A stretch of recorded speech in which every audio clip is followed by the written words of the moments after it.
Matapos magreklamo ng dating pinuno ng Special Action Force o SAF na walang tumulong sa kanila habang sila'y pinaliligiran at pinagbababaril ng MILF at BIFF.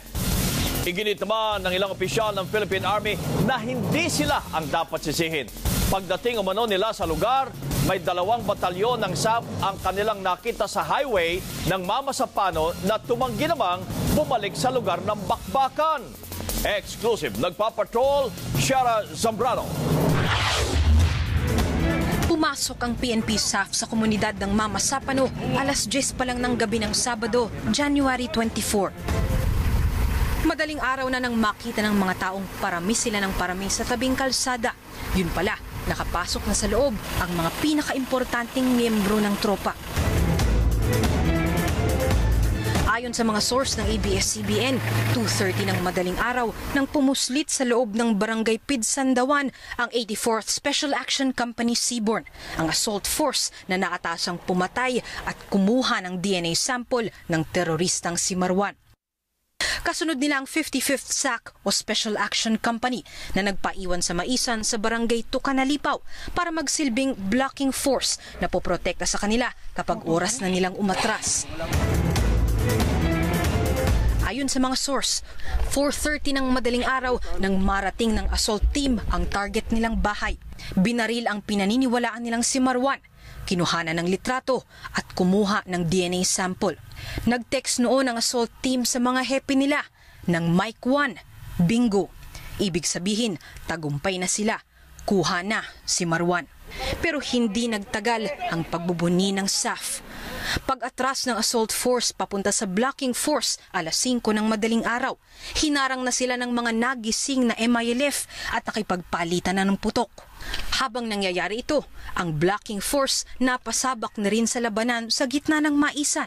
May MILF fighters sa kabila ng ilog at madali silang nakikita at napapatamaan. Wala silang matakasan dahil napapalibutan naman ng tubig. Pasado alas 5 ng umaga, nag-forward ng text si SAF Commander Getulio Napeñas sa commander ng Army 6th Infantry Division na si Major General Edmundo Pangilinan. Ang text ay para sa Chief PNP at sinasabing napaengkwentro na sila sa Mama Sapano. Wala umanong malinaw na hinihinging tulong sa text si Director Napeñas, pero nagpadala na rin ng tropa ang 6th ID sa lugar para silipin ang nangyayari. Doon na nila nakita kung gaano kalala ang sitwasyon. Sinubukan namang lumapit ng 45th Special Action Company pero umatras din pagkatapos maputukan. Alas 8 ng umaga, dineploy na ang mga tangke ng AFP sa lugar. Pero hindi sila makapagpaputok ng kanyon dahil hindi masabi ng SAF kung saan itututok. Alas 9 ng umaga, dumating na ang mga tropa ng AFP. Pero hindi rin makasugod papasok dahil hindi raw masabi ni Director Napeñas kung saan ang pwesto ng mga SAF at saan ang pwesto ng kalaban. Naiwan ang 78 SAF commandos sa kamay ng mahigit 1,000 MILF, BIFF at iba pang armadong individual sa paligid. Sa 36 na miyembro ng blocking force, isa lang ang natirang buhay. Sa 41 miyembro ng assault force, patay na ang 8 bago sila nasagip ng Army. Sa mga panayam sa media, sinasabi ni Director Napeñas na mabubuhay pa sana ang mga tauhan niya kung may tumulong lang sa kanila.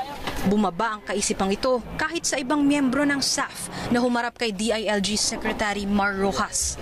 Dito sumama ang loob ng ilang opisyal ng Philippine Army dahil ayon sa kanila, pagdating nila sa Barangay Tucanalipaw, may mahigit 300 SAF commandos na naghihintay lang sa tabing kalsada habang naririnig ang putukan sa loob. 3 kilometro lang ang encounter site mula sa pinaghihintayan ng 3rd Special Action Battalion at 4th Special Action Battalion kasama ng mga battalion commanders nila. Pero nang ayain umano ng Army ang mga SAF na samahan sila sa loob para ituro ang lugar, walang SAF na gustong sumama. Naroon din noon sa highway si Director Napeñas. Sa 392 na SAF na dumating sa Mama Sapano, 78 lang ang pumasok at 44 doon hindi na nakalabas ng buhay. Alas 11 na ng gabi, 19 na oras mula nang sumugod sila nang matagpuan ng Philippine Army ang mga survivor ng assault force, dala ang DNA sample ni Marwan. Pero hindi na nila mabuhat ang mga baril sa pagod at takot. Ayon sa AFP, kung hindi raw sana inilihim sa kanila ang operasyong ito, mas mabilis sana silang makakaresponde. At bago raw sana sila sisihin, ay dapat daw munang itanong kung bakit may mga SAF commandos umano na hindi sumaklolo sa sarili nilang kasamahan at kung gaano ba kasusi ang naging paghanda ng SAF para sa lugar at komunidad na pinasok nila. Shara Zambrano, ABS-CBN News, Maguindanao.